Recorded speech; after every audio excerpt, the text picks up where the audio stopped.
And I was later told by one of the largest pension fund, the largest pension fund in the country, that, quote, they have given up on the country. They are moving all the money out starting in the fall. You're listening to the Corbett Report.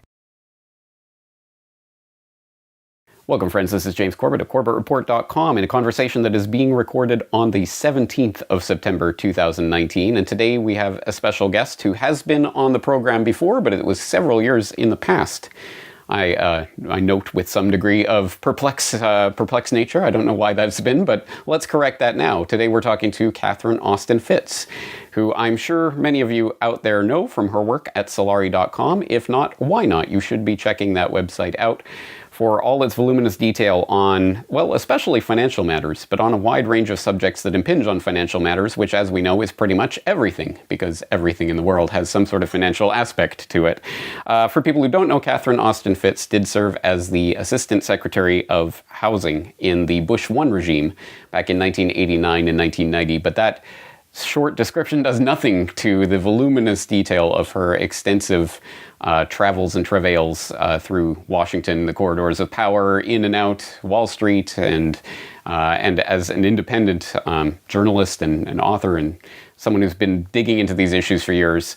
Once again, I will direct you to Solari.com in general for more detail. But Catherine Austin Fitts, it's great to have you back on the program today. Thanks for joining us. It's great to be back. And if you don't mind me switching the subject for just a little, I just finished watching 9/11 Whistleblowers, and it's absolutely fantastic. That's your new documentary.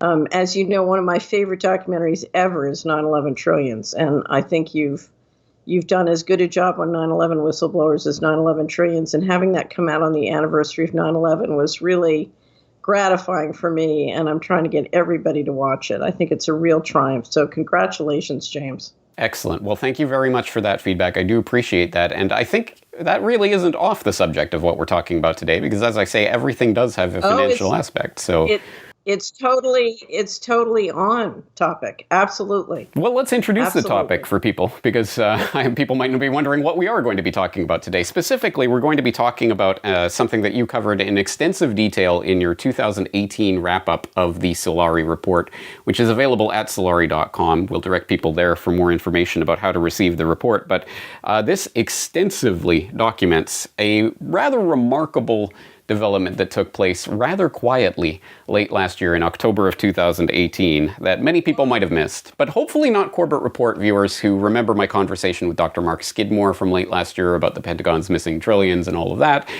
For people who don't remember, I'll direct people back to that. I'll put the link in the show notes so you can watch that conversation. But Catherine Austin Fitts, let's start informing people about FASAB 56 and the completion of the financial coup d'etat that's been going on for at least the past couple of decades? Right. Absolutely. There's now 21 trillion in undocumentable adjustments that we know about. You discussed those with Dr. Skidmore.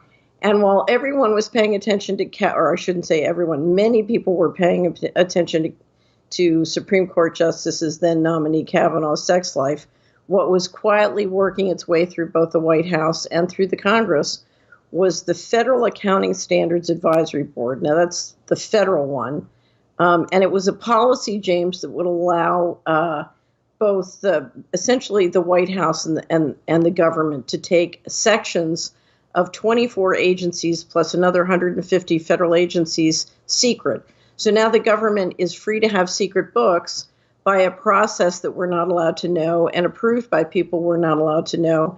And we're not allowed to know that they did it. So when you look at the federal government books, they're totally meaningless.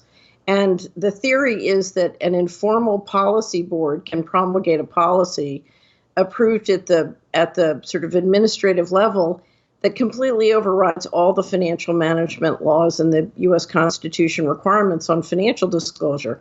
So what I did at the end of the year is I said, it's time to take everything, all of the documentation on 30 years of shenanigans on the federal credit, put it in a hard copy and mail it to investors and concerned citizens all around the world. Because this is an issue, what they did, James, when you describe the policy, it sounds very obscure. What they did was they basically took the majority of the U.S. securities market dark. Right. Now, let's flesh that out for people who don't understand the significance of that. Of course, the U.S. securities market is the underpinning, the backbone of the entire global financial architecture as it has existed in the post-World War II era. And the idea of taking that dark, what does that mean? Put handles on that so people can grasp it. Well, I wouldn't say it's the underpinning, because remember, we've grown the emerging market bond and stock markets significantly since 1990. They've really grown tremendously, but it's still the 800-pound gorilla in the room. What you've got is U.S. Treasury securities, and anything related to U.S. Treasury securities are dependent on the federal credit, now does not have appropriate disclosure behind it. And then all the private stocks, all the private companies who are dependent on federal credit for their either contracts or a variety of different subsidy programs. So when I say the majority of the U.S. securities market, I mean all the private companies who are very dependent on the federal credit, both directly and indirectly, as well as Treasury bonds and all the related bonds like Freddie, Fannie's, and the mortgage securities. So you're talking about a very significant portion. I should also mention municipal bonds, which are heavily dependent on money coming out of the Treasury. If I go to any county, and America's just divided into 3,100 counties, there is usually 50% or more of the revenues in that county directly or indirectly come from the federal credit. So we have centralized an enormous amount of the U.S. economy and securities market running through the federal credit. And if you take that mechanism dark, it means everything in that process goes dark. So, for example, we have $25 trillion in U.S. pension funds. The U.S. pension funds are the largest investors in U.S. treasuries. Now, let me just walk you mechanically how this works. I put $1 into my pension fund. That's real savings. My pension fund turns around and buys a U.S. Treasury with that dollar. The dollar goes into Treasury. If you look at the $21 trillion missing from the federal government, let's just postulate that dollar leaves by some unknown mechanism out the back door. What do I, the pension fund holder, have? I've got a Treasury security that I'm liable for as a taxpayer. So I've just converted $1 of an asset into $1 of liability. Now, you can say to me, I can't prove that that's happening. If you look at the refusal of the federal government to comply with the federal financial statement laws since they were promulgated in the mid-90s, I don't know that it's not disappearing out the back door. We have no reliable financial statements. And when a group of people, Dr. Skidmore and myself, pressured for reliable financial statements, what we got was FASB 56 and a government promulgation of an administrative policy that says we can keep all of our books secret. Now, what that means is we're required to pay taxes into a mechanism, and they're not required to tell us what they did with our money. I mean, that's fascism.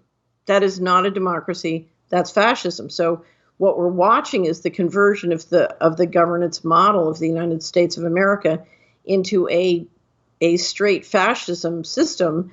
Because, in fact, if you look at where the money's going, those governmental operations increasingly are not run by government employees. They're run by private corporations. So we're basically forced by law to pay an enormous amount of taxes into this system. And our pension funds and retirement funds are buying an enormous amount of these securities. The money's going into the system. It's going into the hand of private corporations. The assets increasingly are going into the balance sheets of private corporation. And there's no reporting back. It's a secret. It's a black box. All right, so we've probably lost some of the listeners here who aren't familiar with the backstory to this. Let's hone in on FASB 56, which here's my summary statement of that, and you tell me where I'm wrong. This is a statement issued by the Federal Accounting Standards Advisory Board. It was finalized and approved in October, or put on the books in October of 2018, although I believe it had been drawn up since at least 2017. But essentially what it says is that any department in the federal system can take some of their funds and essentially make them black by assigning them to another project or putting them under a different part of the books and saying it's for this, when really it's for something else based on national security and classification. And so essentially they're saying we can lie directly to the American public about what money is being used for. Right. And it's important to understand that when they do that, it is undisclosed who makes those decisions and the process by which they make those decisions. So it's not just that they can create secret books, but the who and how of what they steer into those secret books is secret. So it's not just that portion is secret, it's the process that is secret, which is very, very important as a disclosure issue. There's something else, and that is if you look at the waivers that are now allowed by the National Intelligence Director, the National Intelligence Director is now allowed to waive SEC disclosure requirements for companies doing business with national security classification in the U.S. government. So, in other words, every bank and contractor doing business with the Department of Defense or the intelligence agencies, in theory, could have their SEC disclosure requirements waived. So when you combine FASB 56 with the existing classification laws, it's much more impactful. Now, one thing I'll back up and say, the way policies like this are promulgated in the federal government, you have a comment period. So you circulate a draft, and then you receive comments, and then you issue the final policy. So it's a chance for people to put in their 2 cents, give you input, and tinker with the policy. In the wrap up, we included some coverage of what the comments were, and it was very interesting. For example, the Department of Housing and Urban Development essentially said, "Oh wow, we really need this," and that raises a question: why does a domestic housing agency need to keep its books secret? So that was interesting. The most interesting comment I thought was the SEC that basically said no comment. Now, the SEC is required under the law. Their goal in life is to protect investors and manage and promulgate rules related to disclosure in the U.S. markets. They had essentially no comment, which is breathtaking because, again, I think you're talking about taking a majority of the U.S. Securities market dark and doing it when you have global investors all around the world, completely dependent on that market. Yeah, perhaps not surprising to people who know about the SEC and the way it operates. Whistleblowers like Richard Grove talking about how they purposefully bought the accounting software that they knew had backdoors in it and other such shenanigans. Perhaps that isn't surprising. But again, this is one of those things that slots into a much bigger picture. And in fact, you have a very personal window on that picture. You mention housing and urban development's comment on Statement 56. Essentially, hey, we need this. And you raise the very valid question, well, why would a domestic housing agency have any need for classification, national security, what on earth? But you actually know a little bit about that. Tell people a little bit about your story with regard to that. Well, so I served as Assistant Secretary of Housing in the first Bush administration. And when I got to HUD, what I discovered was the financial system, the financial systems were really in a very primitive state. So I remember calling in the budget office, and under the law, the FHA commissioner is legally responsible to make sure the FHA funds are basically managed in accordance with law, including the big single-family fund operating on a self-sustaining basis. So I called in the budget officer after reading the budget, thousands of pages, and I said, nowhere in here does it say if we're making or losing money. And he said, oh, well, that's not in the budget. The accountants have that. And I said, well, who are the accountants? Give me their name. I need to call them. And they said, oh, they work for another assistant secretary and you're not allowed to talk to them. So essentially, I said, well, don't we have financial statements? And they said, well, we have financial statements when we get audited. We were audited a couple of years ago, but we don't do them every year. And I said, look, we're putting out $50 to $100 billion of mortgage insurance a year. We have to have financial statements every year. And in fact, they need to be audited. So, I always tell people I used my political goodwill raising money for George H.W. Bush to get the accountants moved over to me. I always tell people I got a pair of cufflinks in the accountants. The accountants walked in and I discovered we're losing $11 million a day in the fund that's required by law to be self-sustainable. So, we went from there. But by the time I left FHA and stepped down from Assistant Secretary of Housing, I provided enough people, enough money, enough outside firms, everything you would need within a reasonable period of time to have absolutely perfect financial statements. And I've been able to persuade the Office of Management and Budget to basically legislate for HUD and then for all the federal agencies, audited financial statements required government-wide.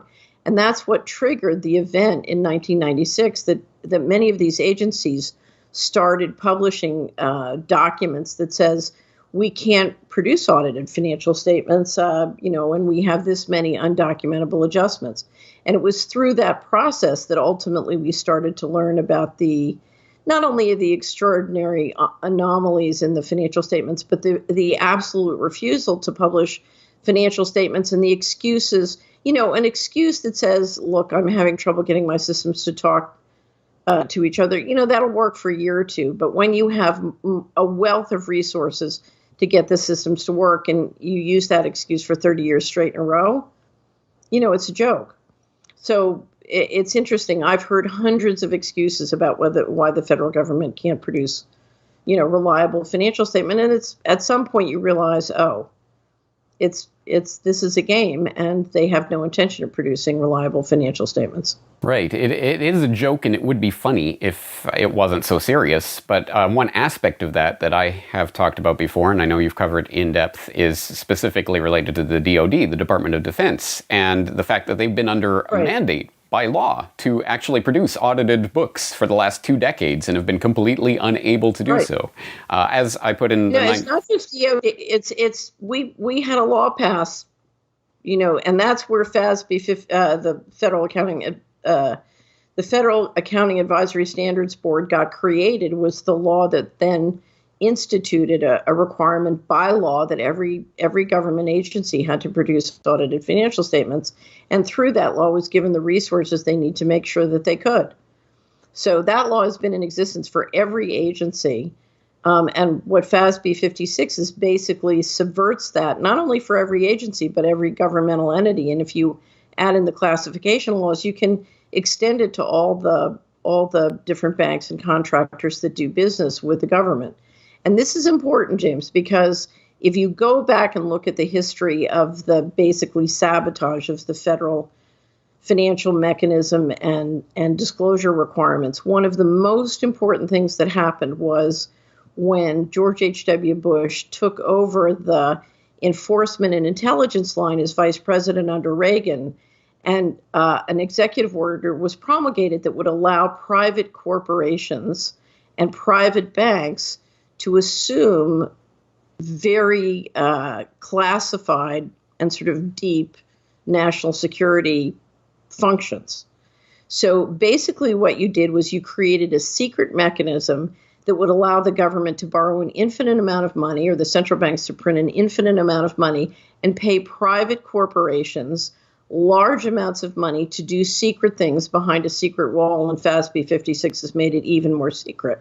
Now, what I will tell you is this is the number one. So if you're upset about inequality, if you're upset about environmental pollution, this is where it comes from. It comes from this secret mechanism and everything it's been doing for the last 70 years.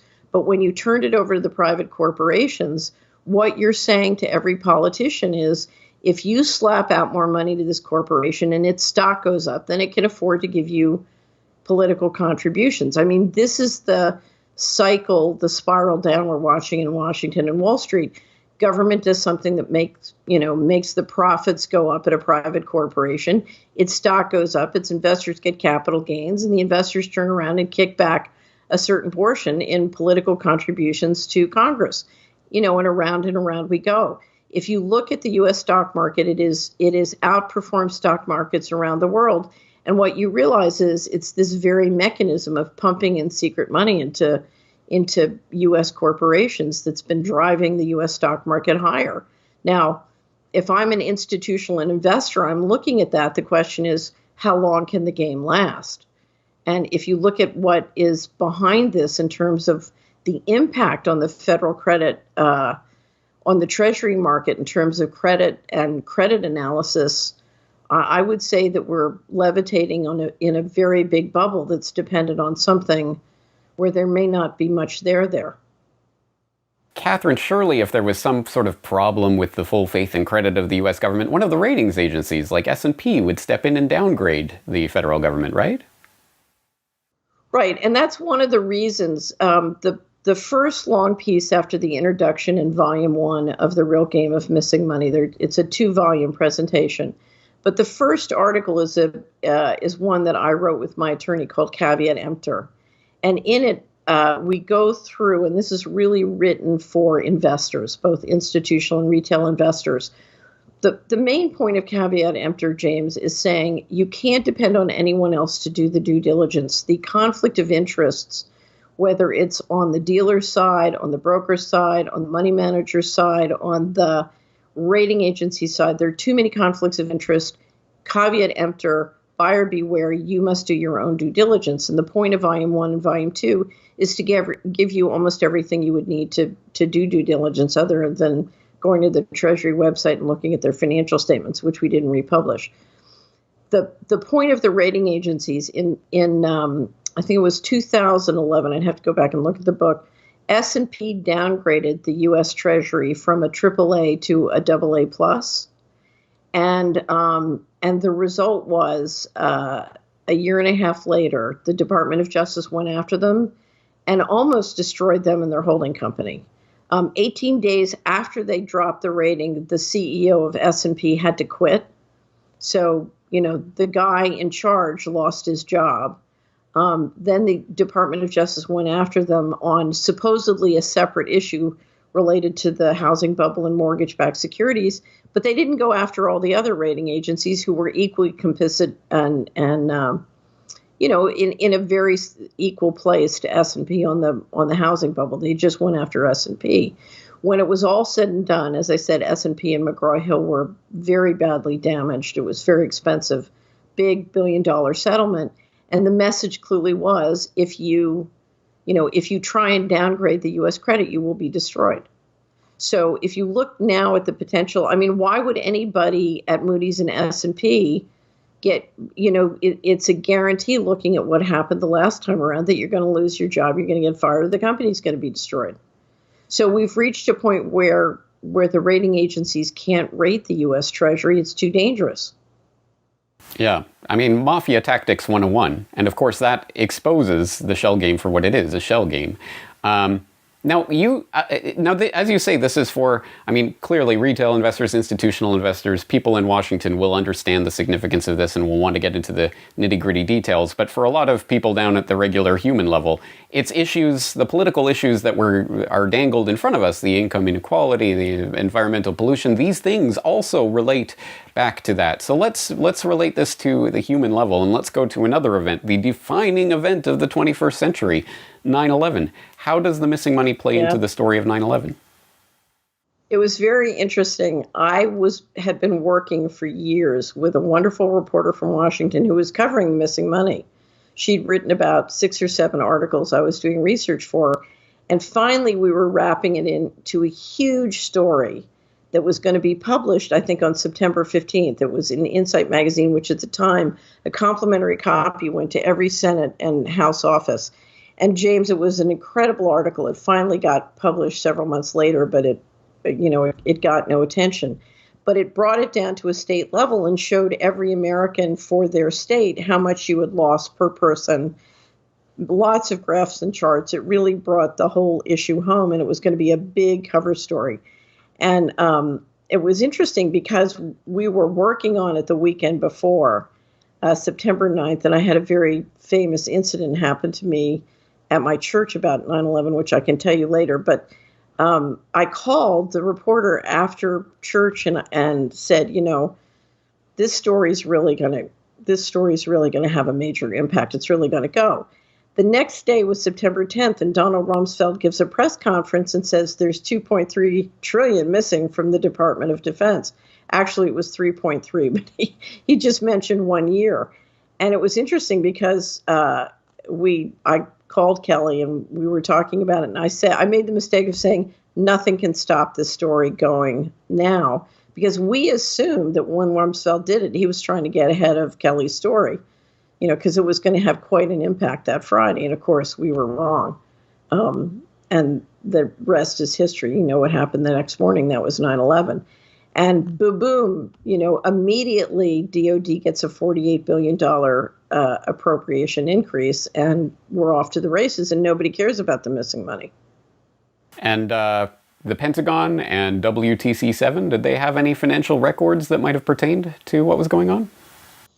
Well, extraordinary. Every time I look at the Building 7 coming down, I think, Warren Buffett's building. Because that was the Solomon building. Solomon had been sold, I think, in 98 or 99. Buffett sold it to Citicorp, I think. Or, yeah, I'd have to go back and look. But anyway, so if you look at the government securities dealers who were making, major trades around the missing money and the government securities market, Cantor Fitzgerald was destroyed. The Solomon building came down. But more importantly, you had government offices that were part and parcel of doing major investigations into the Wall Street securities firms as a result of the internet bubble and all sorts of shenanigans going on into the 90s. And so if you look at all the records that could be destroyed or claimed to be destroyed coming down in those buildings, it's extraordinary. We have been told that the Office of Naval Intelligence was doing an investigation in the missing money, and apparently their offices were hit at the Pentagon. And what was very interesting was for several years later, the Army said we can't produce audited financial statements because of what was done to our operations on 9/11, which was very strange because my understanding before 9/11 was that their big financial office was out in Ohio. So I've never been able to quite ascertain the truth of the Army statements that interfered with their operation.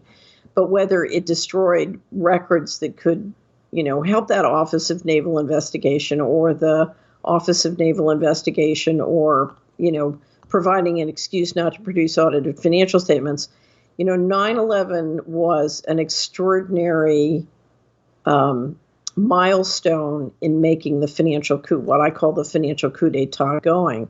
And to me, if anyone wants to understand this, I think by far the best documentary on that topic is Your 9/11 Trillions. And it's very interesting because, as you know, I promote that documentary a lot, James. And for many, many years, I tried to talk about the missing money. But other than Rob Kirby, it was very hard for people to connect the dots between the money and 9/11. It was an integration that was hard to happen. And, I kept using and writing articles called Cui Bono, and then you did 9/11 trillions. And it's a marvelous way for someone who's interested in the financial aspects to get into it.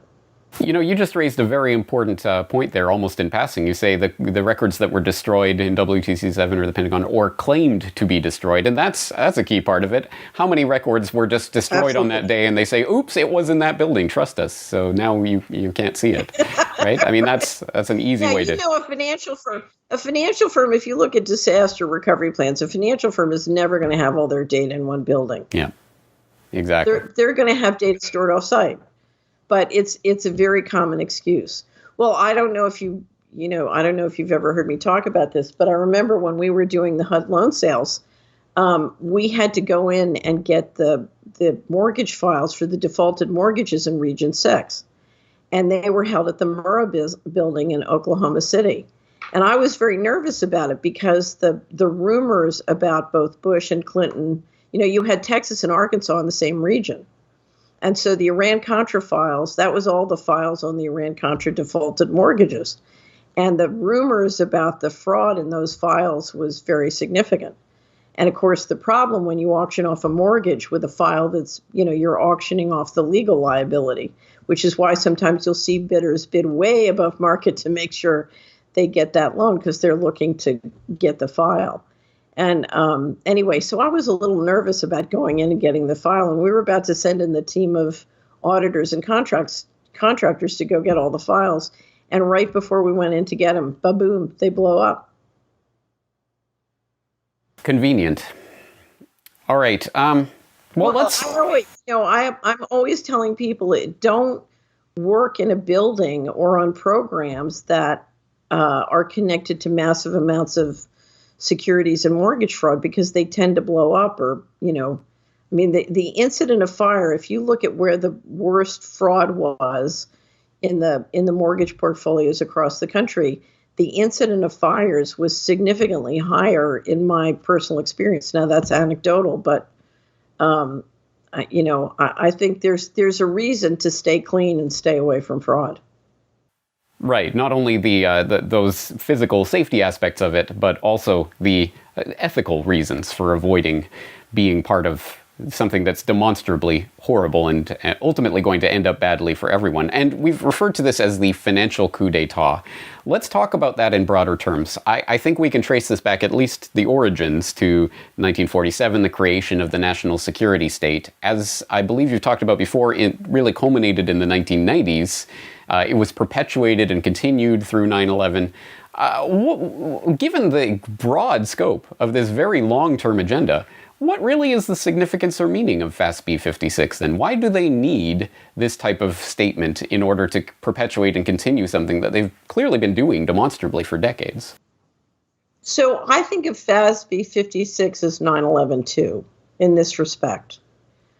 So you created a mechanism coming out of World War II that basically put the intelligence agencies in the position of being the most powerful bank in the world, and allowed to run very secret operations. Then you merge that with the stock market and the corporate infrastructure in 1981. Now you're really off to the races because you have a way of both pumping the stock market, pumping campaign contributions, and literally secrecy is addictive financially. So you build this, growing infrastructure that's secret. And it is basically operating a system to, run a unipolar world globally. So it's the covert side of financing to run the world, sort of build the unipolar model out. The Soviet Union comes down, and that gives you an ability to really push the corporate model globally, because you're going to globalize. So you're really taking this machinery on steroids. In 1995, James, I don't know if you remember this, there was a major budget war, and the leadership tried to get a financial package that would get the retirement money and the social safety net on some kind of financially responsible basis, and they couldn't do it. We ended up with a real mess for a period of time while the government shut down. And I was later told by one of the largest pension fund in the country, that, quote, they have given up on the country. They are moving all the money out starting in the fall. So you reached a point where the governmental mechanism, the leadership felt, was just too frustrating to manage. And it was at a time where they had decided to globalize. So we had passed the Uruguay round of GATT. We created the WTO. And then we decided, okay, we're going to globalize. What does that mean? It means we're going to take financial capital and we're going to bid and pit labor all around the world against itself. So we're going to take the labor in the emerging markets and compete them head on head, mano a mano with the U.S. and G7 labor in a way that significantly benefits capital. Okay. So we globalize, we're off to the races. Well, what happens? As I said, the president of CalPERS said to me in the spring of 1997, you don't understand. They've given up on the country. I had a company and I was working on a way of re-engineering the economy that would significantly help the U.S. labor force sort of jump the curve on globalization and would re-engineer sort of how we use digital technology in neighborhoods to build wealth, get the government out of neighborhoods, and significantly lower the cost of the social safety net. So I believe there was a way of integrating digital technology that would create massive amounts of wealth, which would basically allow the pension funds to meet their targets for the baby boomers. Our big problem at the time was, how are the pension funds going to, build significant wealth to meet their targets for the baby boomers? Okay. So I really thought there was a plan to do it. So I presented it to some of the top pension fund leaders in the country. And the president of CalPERS said, you don't understand, it's too late. They've given up on the country. They're moving all the money out starting in the fall. Well, I thought he meant we're reallocating money to the emerging markets because we're going to globalize. And so, CalPERS and everybody else is going to significantly increase the amount of stocks in the emerging money markets that they're going to buy. I was wrong. What started that fall, which is the beginning of fiscal federal 1998, was large amounts of money literally started to disappear. So you would get, that first year we had undocumentable adjustments of $59 billion at HUD, which is unheard of. It's unthinkable. It's more than their entire budget was that year. Now $59 billion doesn't sound like a lot of money, but I assure you, in 1998, it was a huge amount of money, and it was bigger than their entire budget. And what was interesting is I couldn't get anybody to hear when I discovered it and tried to get people to pay attention. Everybody was so enthralled with Monica Lewinsky's blue dress that they couldn't hear me.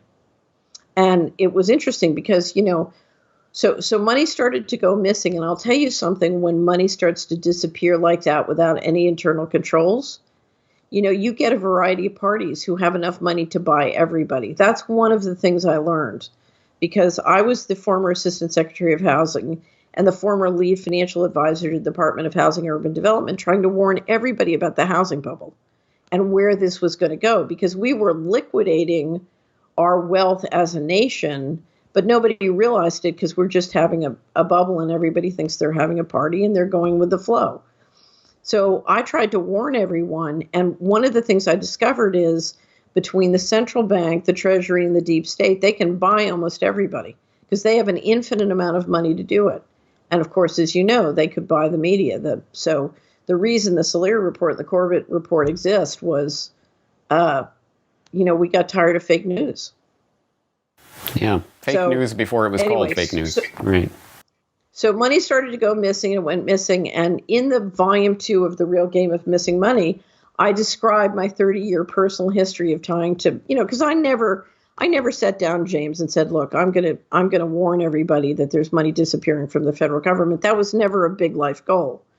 So, I kind of backed into it because every year I'd say, there's this many, $1 trillion just went missing, $2 trillion just went missing, and I try and teach people about it and integrate it with what was happening with 9/11, et cetera. Now, what was very interesting, 9/11 had many goals, but one of the goals was to make it possible for the federal government to do a lot more of what they were doing secretly and a lot more through the federal government mechanism instead of have to deal with drug dealing and money laundering. In other words, they wanted to move a lot more of the secret finance on budget and not have to do as much covertly because it's very expensive and time consuming to do to raise this kind of money and manage it covertly because you have so many illegal operations and you create an entire infrastructure that's very difficult to manage. Anyway, so I believe that 9/11, one of the goals was to move a lot of the black budget on budget. And now the reason I say FASB 56 is sort of 9/11 too, is FASB 56 is a way of moving, everything on budget. So now you don't need Epstein. As soon as they promulgated FASB 56, that was Jeffrey Epstein's death warrant. You don't need Jeffrey Epstein anymore. You don't need the Clinton Foundation. You don't need all these laundries. You can just go direct. It's think of this as the low fee transaction way, to the world's largest black budget. Right. That's an incredibly insightful way of looking at it. And it connects so many dots. So many of the dots connect back to this because, of course, everything does relate back to the finances of how this is done. Absolutely. Right. Catherine, it strikes me we have just begun to scratch the surface level of this topic, really just setting up the meat and potatoes for our conversation. We've already been talking for over half an hour, so I think we're going to wrap up this conversation here on the caveat that you do come back on the program in the near future to continue discussing this topic and perhaps Absolutely. Good, because I want to hit the $21 trillion question or $100 trillion or whatever it is. Where is this money going? I think that's an incredibly important part of this because every financial transaction has two sides. So where's the other side of this? So can I say one yes, thing? Please set it up for next time. Yeah. I would really encourage, if you are a person who is responsible for due diligence in this area, there are millions of people, whether they're CPAs or money managers or investors, many, many financial professionals all around the world, or if you're just managing your family budget. I mean, this impacts your pension fund. This impacts your, even if you live in Europe, So this impacts money in many, many different ways. The whole point of aggregating everything into the real game of missing money with Volume 1 and Volume 2 at the wrap-up, James, and to put much of it that's public on missingmoney.solari.com was so that interested people could get the raw data. This is as you know from looking at Volume 1 and Volume 2, this is a very dense topic because to understand what's been happening, you need to go through the law. We have 7 different articles on the legal issues that really lay out how the federal credit mechanism, both at Treasury and the Federal Reserve work. So, this sovereign bonds are creatures of law. So you really need to understand the law. And this whole package has been designed, whether it's missingmoney.solari.com or the wrap-up, to help anybody with professional responsibilities or personal responsibilities with respect to money, to help them understand, bottom up, all the detail of what is going on here. Because you and I can summarize it, but if you need to understand it for reasons of due diligence, what is important for you to understand is that under the law, FASB 56 is a material event.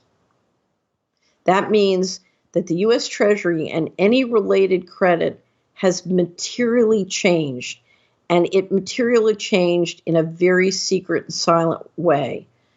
But you now know that, and you need to do your due diligence. And all of these materials are provided so you can do that. You don't have to trust me. You don't have to trust you.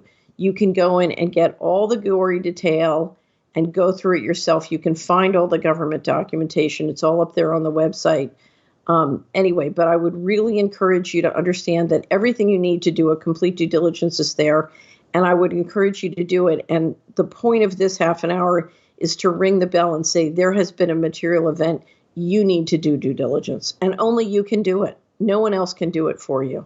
That's exactly right. No conversation like this is going to just simply plop that information in your head and make it relevant. No, you have to put in the time and effort. And I can attest to the fact this is 2 heavily footnoted volumes, nearly 400 pages of material, The Real Game of Missing Money. It's the annual wrap-up from Solari.com.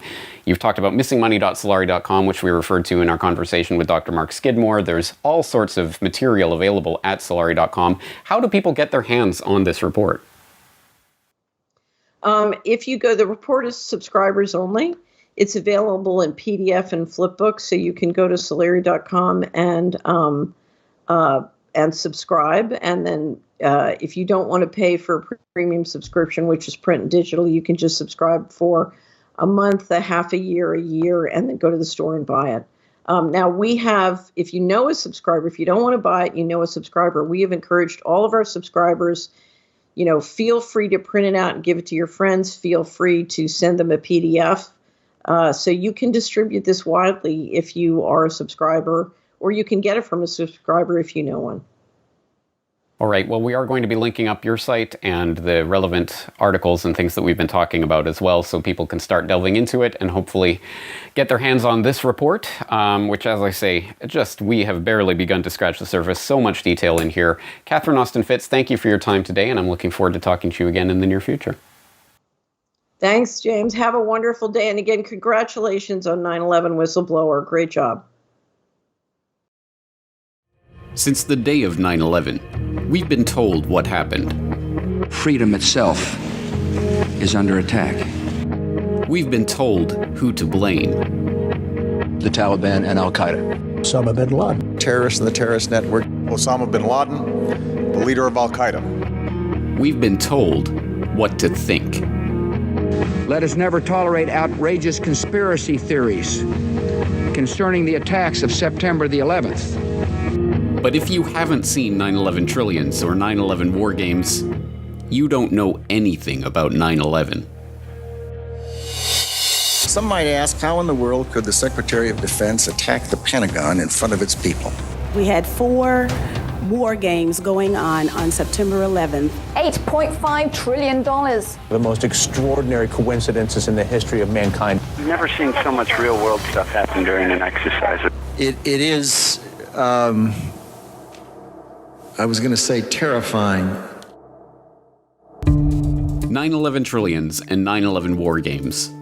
Watch the documentaries for free online, or, for the first time, own them on DVD today. Go to corbettreport.com/shop for details.